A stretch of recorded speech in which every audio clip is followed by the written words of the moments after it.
So 2 weeks ago on the Transformer Slag podcast Saturday Night Live stream, we talked about a teaser that Hasbro Pulse put out that was going to be dropping today on September 12th, Transformer Tuesday at 1 p.m. Eastern Standard Time.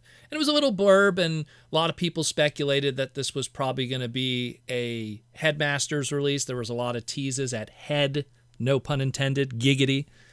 And lo and behold, that was the case, and it looks like we got a big drop. We talked about how it's probably going to be Fortress Maximus because of trademark reasons, and I'm going to get into that deeply in a moment. And right as we speak, as it is right now, on Hasbro Pulse, Transformers Generations, Titans Returns, Titan Class, Fortress Maximus is up for pre-order, and we'll get even more into that in a moment. So why did this happen? What's going on? This kind of gives me an excuse to give a little price history lesson and what's really happening here and why this is even dropping on the website. So Fortress Maximus, along with Devastator and Omega Supreme and a few other characters, Metroplex also, all these big characters, the one issue that they always have is you have to have a trademark refreshed every 4 years. These are characters that are always associated with large figures and stuff like that. How do you maintain that every 4-year thing? Now, Hasbro has figured out little ways in the past. Oh, we have Creo, so we could throw a character there. Or we have Tiny Titans. Hey, we could put a Unicron trademark there. Sure, you could argue, yeah, you could do a deluxe class of these characters, or you could do like other things. And they do. But sometimes it's just so easy to just put out an older figure and just it covers you for 4 years and you don't have to do tooling or engineering. It might sound lazy to some people, but to others, it is really at the end of the day the easiest way to buy themselves some time until they could do something proper later while they work on other characters. And Fortress Maximus has such a weird trademark history of abandonment over and over. The crazy thing is, at one point, the trademark Fortress Maximus was even not supposed to happen. It was registered back in 1985, and Bob Budiansky at a BotCon interview, I think it was like in 2010, he showed like all his liner notes, and here was all these registered names ready to go, and Omega Supreme was supposed to be called Fortress Maximus. One thing led to another, and they ended up just going with Omega Supreme in the end, debuted in the comic. We had the toy later on in the cartoon, but the Fort Max name was still registered with Hasbro, and they're like, well, we got to use it with something. And then when 1986 rolled around, they were going to use Fortress Maximus for this new city mode character called Metroplex, but they were going to call it Fortress Maximus. And we have proof of that because in the storyboards, it was called Fortress Maximus, not Metroplex. Autobot City, Fortress Maximus. Even got as far as the early printings of the Marvel comic books adaptation of the 86 movie, still called it Fortress Maximus. Ultimately, in the end, for whatever reason, they went with Metroplex, and that was the trademark they ran with. 2 more years, they have this trademark. We got to do something with it. So in 1987, they finally made a Fortress Maximus figure. It was that giant, humongous, at the time, largest Transformer ever made. Headmaster that we all talk about, 1987, beautiful. 88, 89, trademark expired. Woo, we got that figure out there. We got that trademark covered. We good. And again, the trademark expired, and Hasbro decided not to refresh it. It was 1987. Transformers was kind of on its way out. Ninja Turtles was about to take over the world. They weren't going to refresh this trademark that almost really they didn't even want in the end. There was that 11-year gap, and then Hasbro refreshed that trademark and used it again, but this time, brand new, we're going to use it. It's the year 2000. We're going to use it for that Brave Maximus figure that was going to be part of the Transformers Car Robots line that would be localized in America as Transformers Robots in Disguise.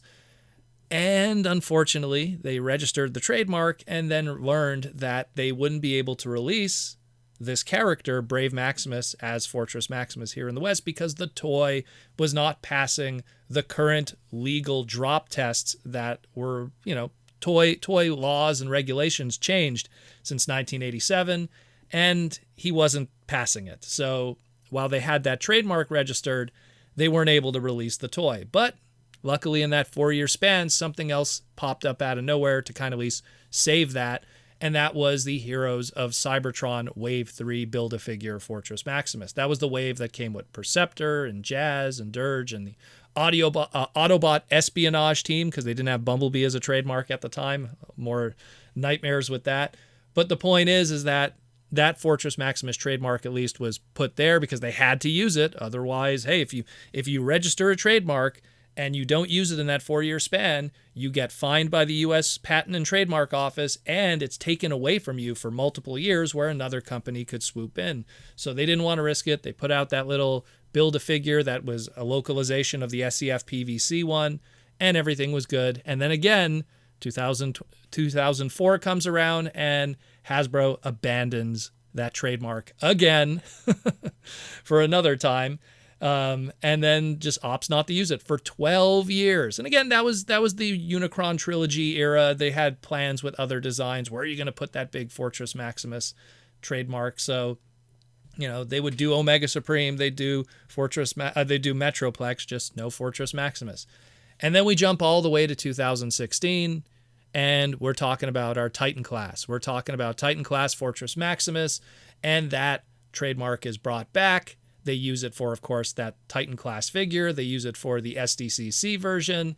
Hey, Fortress Maximus is back in the game.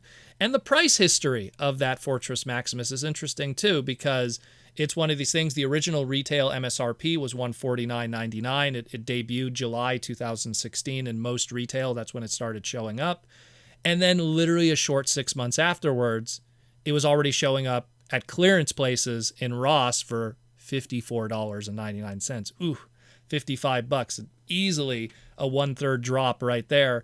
And a year after that, in June of 2017, it was showing up in Ollie's for $39.99. So deep discount from that $150 price point. Needless to say, do you think Hasbro wanted to put out another Fortress Maximus right away after how badly it performed the first time? Now, granted, you could argue, oh, look at the secondary market, Proto Man. It goes for crazy money now. Yeah, it goes for crazy money because it didn't sell very well initially. Yeah, I got one on day one, but I'm crazy, and so are a lot of fans. But there wasn't enough population in the secondary market that justified it being so plentiful with fans that do need it. So the secondary market, literally as of 2 weeks ago before this news, it was going for $480, even high 400s, loose ones too, even going for like $450. So it had a demand because there wasn't much of a supply, because not a lot of people bought it initially.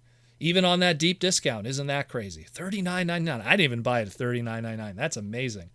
But yeah, so again, 2016 to 2020, the trademark expired in 2020. They refreshed it, and now they got to do something with it, and that's the product that we're talking about here today. They took the 2016 retail version, box for box, everything straight up reissue, much like they did with the Devastator, with the Combiner Wars one, and put it on Hasbro Pulse up for pre-order. What's the pre-order price? Well, it's $199.99 now.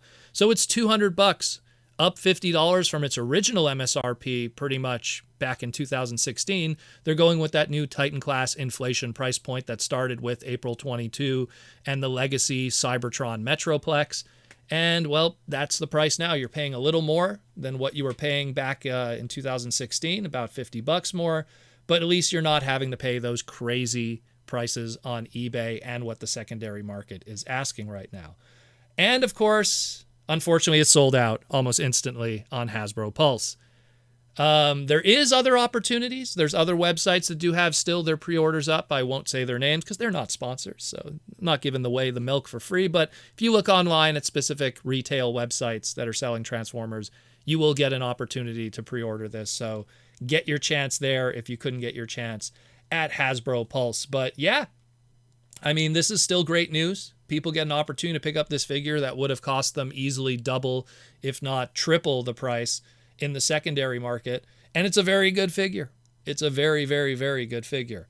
So I'm very excited that people get an opportunity to get this. And according to Hasbro Pulse, it's shipping out February 1st, 2024. So a nice Valentine's Day present for yourself, if anything else, an early Valentine's Day present. But this is awesome stuff. Again, let me know what you think, guys. But at the end of the day, this was just a trademark save. Some people were asking me, why wasn't it, done in Brave Maximus colors? Or why didn't they do it in Grand Maximus colors? because at the end of the day, Fortress Maximus was so much easier to just, you don't have to make a new box, you don't have to make new instructions, you don't have to do any of that. You take the old product that's already ready to go and put it out there, and that is that. And there's no headache, no working on color waves or having to figure out the coloring or writing copy or bios or trading cards or anything. Straight up, easy thing, low cost, boom. It's sold out, so justified, keeping it simple and sticking with that core character that people are familiar with. And that's that. That's that. Look, they did a black Zarek from the Scorponok that didn't sell well, and the black Zarek ended up going on clearance. So it's better to kind of stick with those core element colors rather than the Japanese exclusive ones, because that it's not always about the hardcore fans. You have to also deal with some of the more casual ones too. So 2024, this trademark will expire, and then 2024 to 2028. It's going to be 2028 will be the next window of what next product will be. What will it be? Who knows? Maybe we'll do a deluxe. Maybe they'll do a brand new update of the character. We will see, but let me know what you think. Fantastic stuff. I'm happy that people get an opportunity to pick up this awesome figure and this big figure in a world where it was getting scalped like crazy. So enjoy it. Great stuff. And we'll talk again really soon here on the Transformer Slag podcast. And I hope you are enjoying the little history lesson here.